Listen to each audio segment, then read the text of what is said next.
Let's go up a little closer. Let's look at what we do. And it's very common. And it doesn't matter what class, doesn't matter what age, what education, it doesn't matter. You have white Johnny, black Johnny. You have a white mother, you have a black mother. They both have children. Both these children are in Little League. Both these children went to the same classes, the same schools, and played together. Earned the same marks in school. And so the black mother says to the white mother, commenting on her Johnny, you know your Johnny. That boy is really doing quite well. And she says, yes, he is. Matter of fact, he's quite the man. He is in the talented and gifted program, and as you know, he's doing quite well in Little League. He's also in the science fair, and his project got #1. Now, his uncle is an astronaut, and I really believe the boy has a propensity. You got to cut her off. She is oozing with enthusiasm, and I'm not mad at her. She's proud of her Johnny. And then she, remembering, oh my goodness, what am I saying? This Johnny, knowing that this child has the same or even maybe greater qualities, and she says to the black mother, yes, but your Johnny, that boy is really coming along. And before she can finish, she goes, girl, shut up. You should have seen his little butt yesterday. I tried to kill him. Oh, he's a mess. Oh, girl, shut up. You do it a lot. But here's the bottom. She's proud, don't we? Even though she goes, girl, shut up. She's really proud, though, isn't she? And we all know it, don't we? But she can't, it almost is painful to hear the compliment. This is 4. Are you with me? Yeah. It's 2-3. And what we have to understand is Johnny is standing next to her. But let's roll it back so we can understand it in context. Let's roll back that little scenario, but let's roll it back to slavery. And now you have a slave mother. She's got 3 or 4 children. And the slave master walks through, male or female, doesn't matter. And they come by and they go, my, I see that Johnny of yours. Well, now he's really coming along. What is she going to say? No, he's not coming. He's stupid. He's shiftless. He can't work. He unruly because she doesn't want him sold. That's called appropriate adaptation to style environment. That's post-traumatic slave syndrome.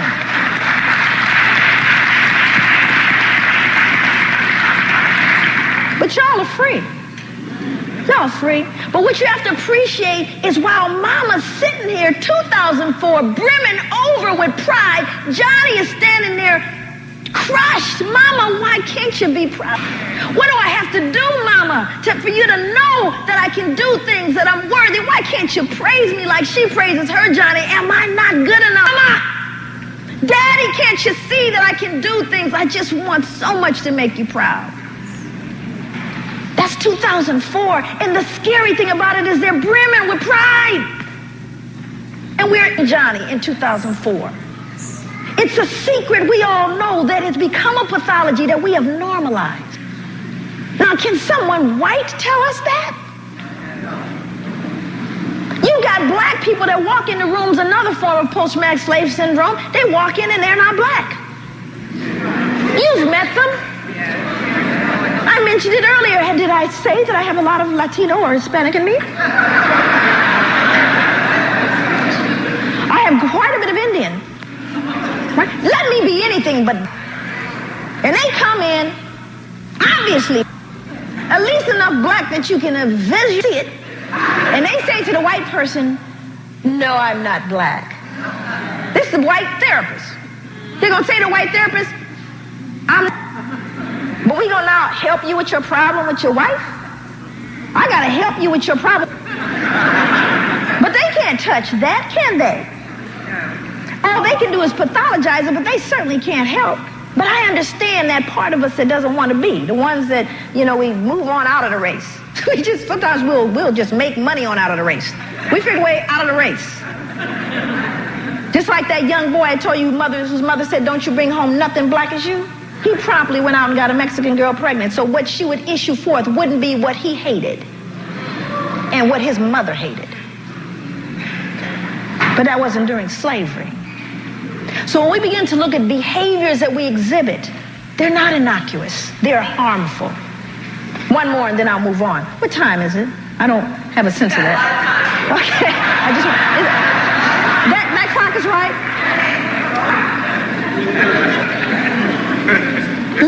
at this one. Here's another one. And this is a very interesting thing. I teach a course called Human Behavior in the Social Environment. And I actually teach a lot about human development. Now, there's a physiology to human development. It's something I want you to know, which is really interesting. You know, all black babies excel beyond developmentally any white babies. This is not, I'm not giving you myth here. You can look this up.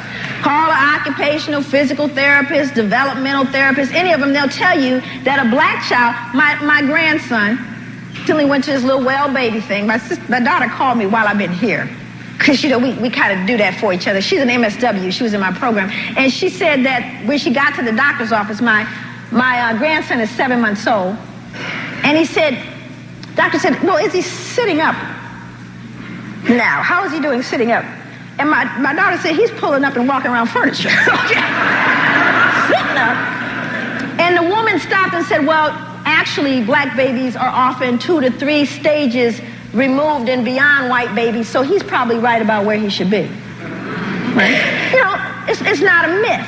So it makes you wonder wherein, you know, Joanna Kunjufu says 4th grade failure syndrome. Obviously, we start off ahead.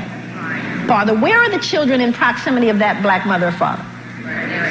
Yeah, they're right next to him. Matter of fact, they're so close to him, sometimes they're holding on. The mama moved, daddy moved, everybody moved together. All right? I actually was in line with a child, lost the mama's leg, was sucking his, rubbing the leg, sucking the thumb. Mama moved, grabbed my leg, was sucking the thumb. Right? Didn't even notice, lockstep. Matter of fact, they're there, we expect them to be there, and if they should move to left, get yourself. You better get yourself. Get over there, right? Y'all know we all did. And I started to watch this phenomenon. And when I would ask, I literally would ask these mothers, how come the child, is right there? That's where I was. When I was with my mama, that's where you was. Don't need to be wandering about. But in the same bank, there's a white woman or a white man, and they got their little 3, 4. Johnny, honey. No. Come. Johnny, slide down the aisle. Coming up to people, what's your name? That's a pretty sweater. They're all up in your face, floating all around. I'm sorry. Don't put that down. Oh, I'm sorry. Child all over the place, right? Same bank. It's exact same bank. So now I'm looking at this behavior because what this is called, when a child feels safe, they explore. It is how the brain develops. It's part of brain development to explore. It is one of the tasks of development. To feel enough security and safety about your environment. A very important developmental stage. So now, you see, this is a nonverbal thing. So the little children can't move, but they're looking and they're learning. They're going, okay, but it's okay for him. And it's okay for her. But it's not okay for us. I can feel my mama and my daddy's fear. And now I'm afraid. I'm afraid because I'll get in trouble if I do that. Are you following me? But then children pretty resilient, they're pretty tough. So the mother or the father gets to the teller. Now they're all trying to escape because they're trying to fulfill their developmental task. So they're now underneath the little counter, which is a little higher than them, so they're underneath the counter. Mom or dad are facing the counter, and they're sliding down. They get ready, they think, oh, we're free. We're going to escape because we're going to slide out and we're going to go play. But in the line is another black mother or father. They don't know this mother, and they don't know her children. But they do know the death stare.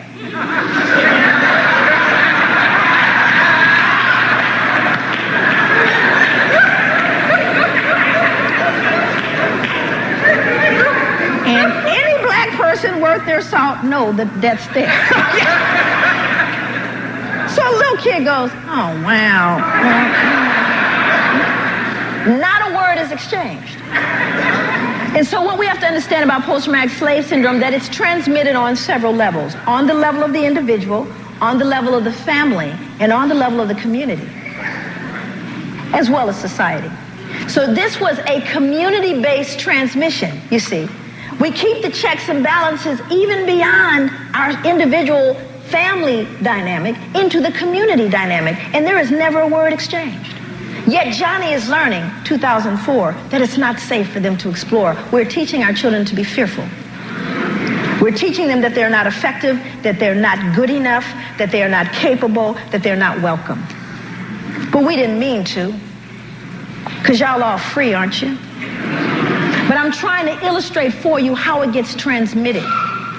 And those are pretty innocuous. There's some other things that aren't so innocuous in terms of how we have learned as women to protect ourselves, right? Because we're all living in a hostile world. So I'm going to go right now to my research, and I'm going to talk a little bit about what I looked at. I looked at 200 African-American male youth, 100 of whom were actually incarcerated, and that becomes a major issue. That another form of slavery, because you better know they're going to fill all those beds that they've bought.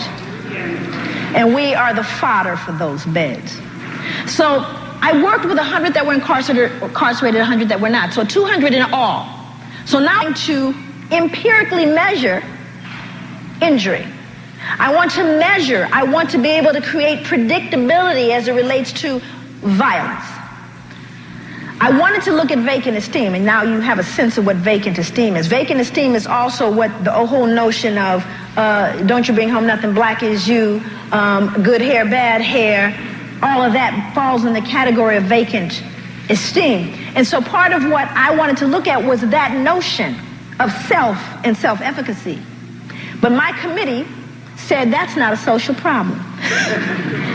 They said that's not a social problem, but you can look at violence. We consider that a social problem. We don't care how y'all feel.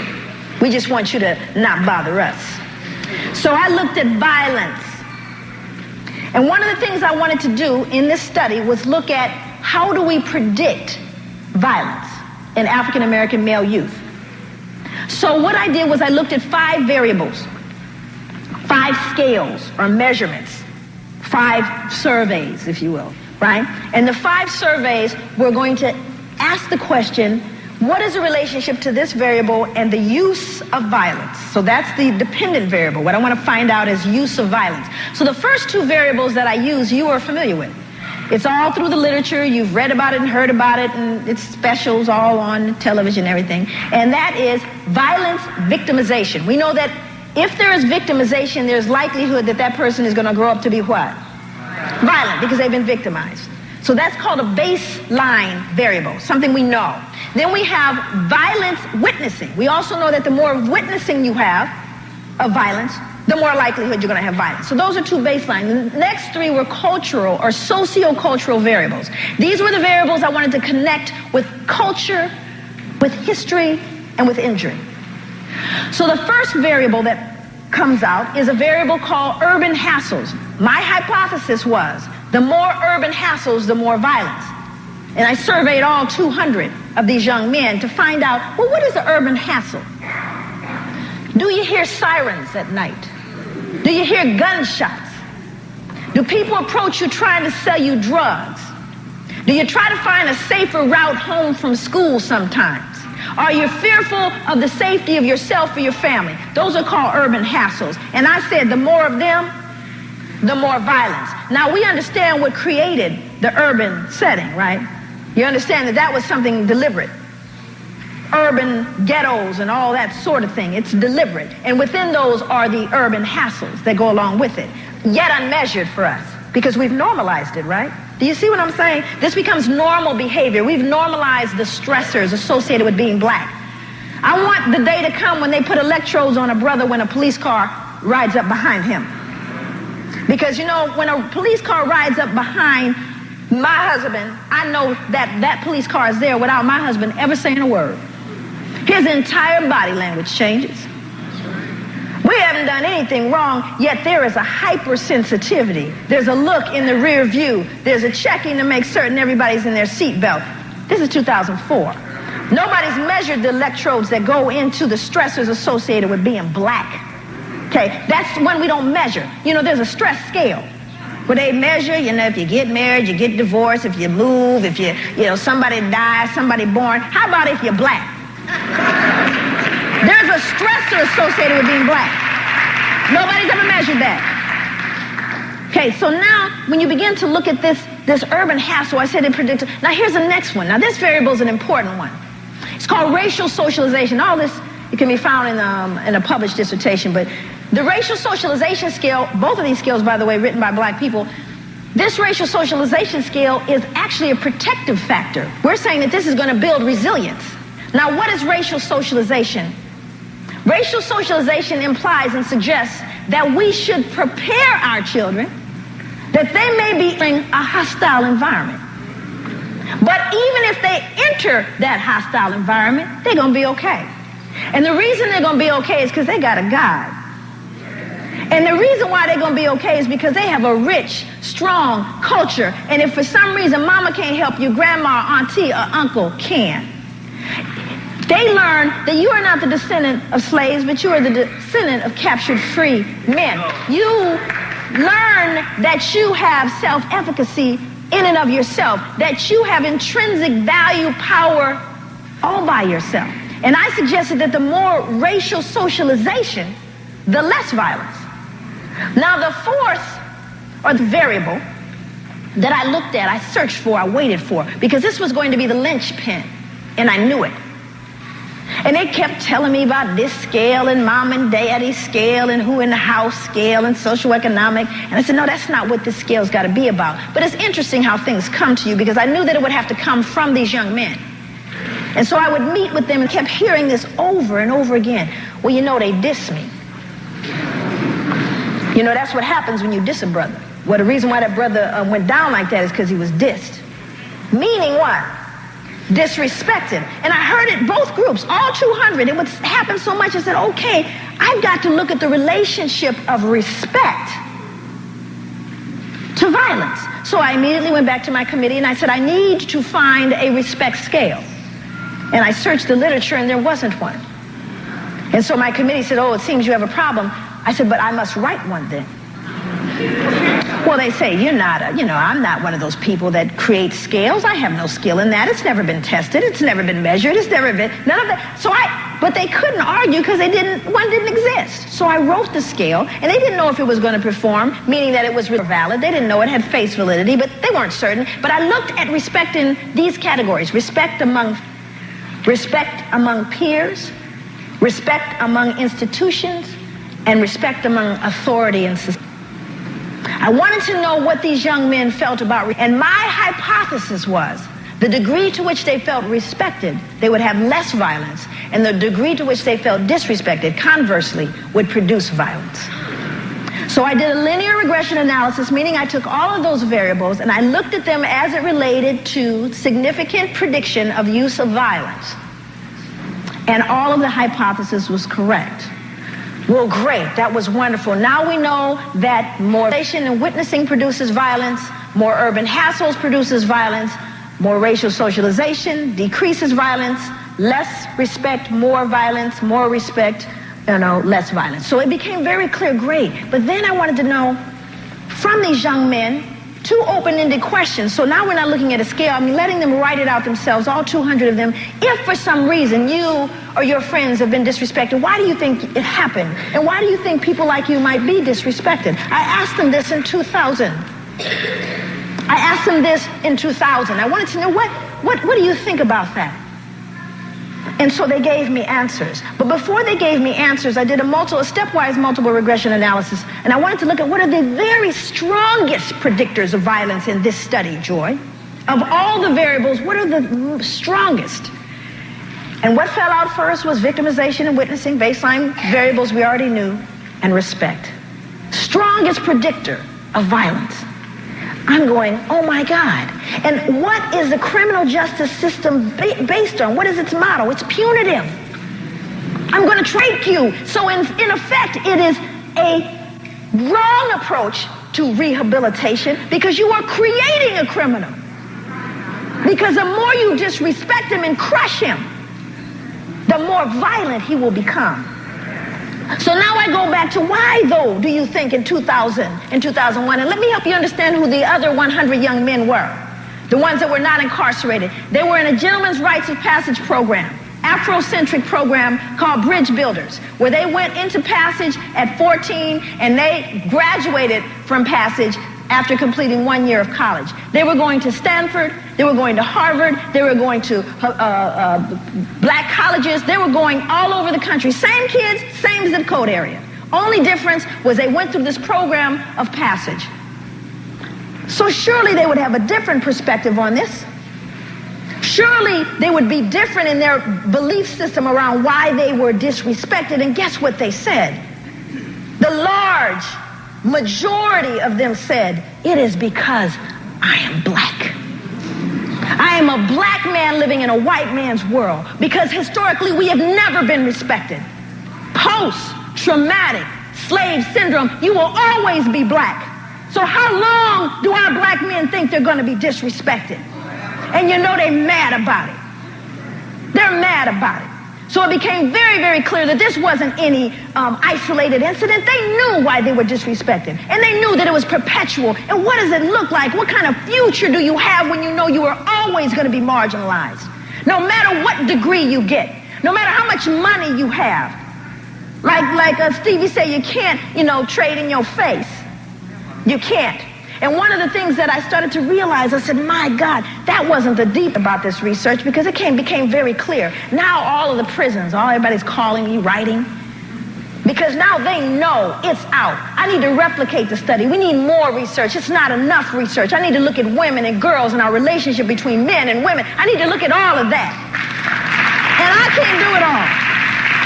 But now the cat's out. Now we know. And we know creating criminals, and you're doing it deliberately.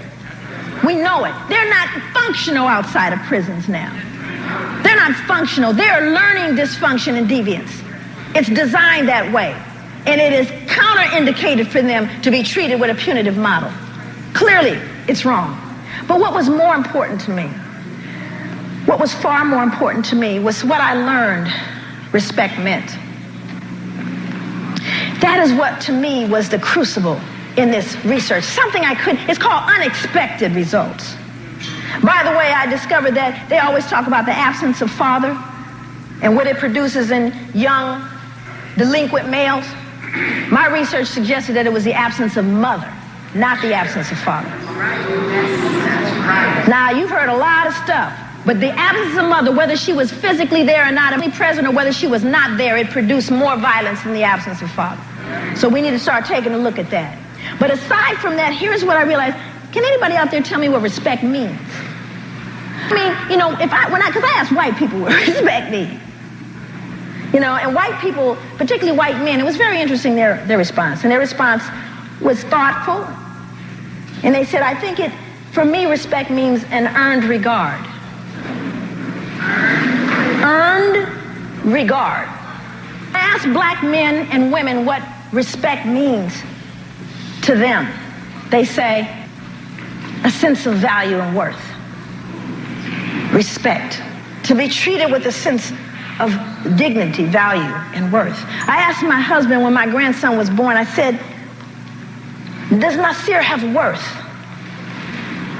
And he says, of course he has worth. I said, what is his worth? He said, hope. He is the proof.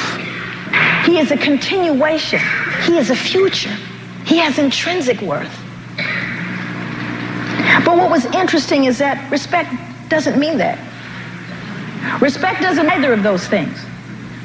Respect, taken from the Latin, literally means look again. Respect, look again. What did they say to me in Africa? I see you. Look again. Don't look the first time. Don't trust what you see the first time. Give me a chance and look again, because then you'll see what's in you is in me. Look again.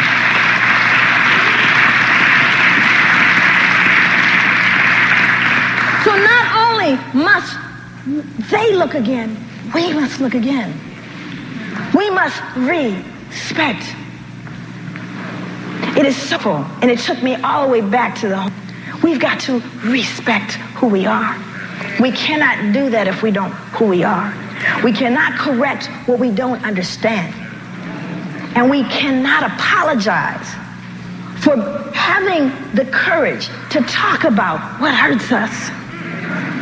We have never been given permission, nor have we given ourselves permission to talk about our injury.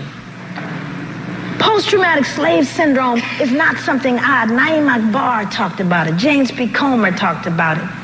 Asa Hilliard talked about it.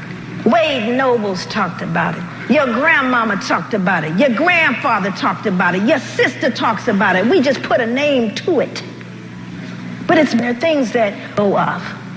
We've got to stop injuring ourselves, and we have to start looking more closely at that injury, something we have never given ourselves permission to do. We have a Holocaust that we have never honored. And I'm telling you, when I say everything in the dark is coming to the light, I'm telling you, our ancestors unearthed themselves here in New York. They unearthed themselves. They said, you will have to honor me. There's no choice. Everything is getting uncovered. The differences between white parenting and black parenting in the U.S., especially regarding authority, the police, and preparing children for society, are deeply rooted in America's racial history. Black parents have to prepare their children for racism versus assuming fairness, which often includes the talk, a conversation about how to behave around police to stay safe. Children are taught early about racism, discrimination, and how the world may see them differently because of their skin color. There's an emphasis on being twice as good to get half as far, a survival mindset shaped by generations of exclusion, redlining, job discrimination, and unequal justice. White parenting often assumes a fair or merit-based society, especially in middle and upper-class households. Children may be taught to stand up for yourself or assert your rights with less fear of consequences. Discussions about race, if they occur, may be abstract or optional rather than urgent or necessary. Black parents have to teach their children about dealing with authority and law enforcement. Black children are often coached on de-escalation strategies. Don't run. Keep your hands visible. Say, yes, sir, or yes, ma'am. Parents fear police encounters not just because of crime, but because of unjust treatment or fatal misunderstandings. Tamir Rice, Sandra Bland, Philando Castile. Authority is treated as something to navigate carefully, not always to trust. White parents teach their children to be more trusting of police. Law enforcement is more likely seen as a source of protection. Children are often taught to call police when in danger or if they see something wrong. There's less perceived need for precaution in police encounters because of racial privilege. Black parents are often more strict or protective, not out of authoritarianism, but out of fear for their child's safety in a racially unjust society. Activities that seem innocent, hoodies, toy guns, walking in certain neighborhoods, can be dangerous if misinterpreted by others. Black boys and girls may be adultified earlier, expected to behave more maturely to avoid harsh judgments. White parents encourages independence and risk-taking, assuming society will respond fairly to their children's behavior. There's less fear that a child's mistake will result in arrest, violence, or a ruined future. When it comes to discipline styles, Black parents put more emphasis on respect, obedience, and controlled behavior in public with their children. Discipline may be more corporal in some families, shaped by survival lessons passed down from slavery and Jim Crow, where mistakes could be fatal. White parents are often influenced by modern psychological approaches to gentle or positive parenting. Authority is more likely to be negotiated, with an emphasis on feelings and choice. There's more societal tolerance for talking back or questioning adults. The differences in parenting are not just about race. They're about how racial history shapes lived experience. Black parenting often has to prepare children for a world that may judge them unfairly, while white parenting can more often assume fairness, safety, and justice. Understanding this contrast is essential for change, especially in movements for racial equity and criminal justice reform. Tell me what you think about this topic. Hope you find the information in this video informative. Feel free to like, subscribe, share, comment. Thanks for watching.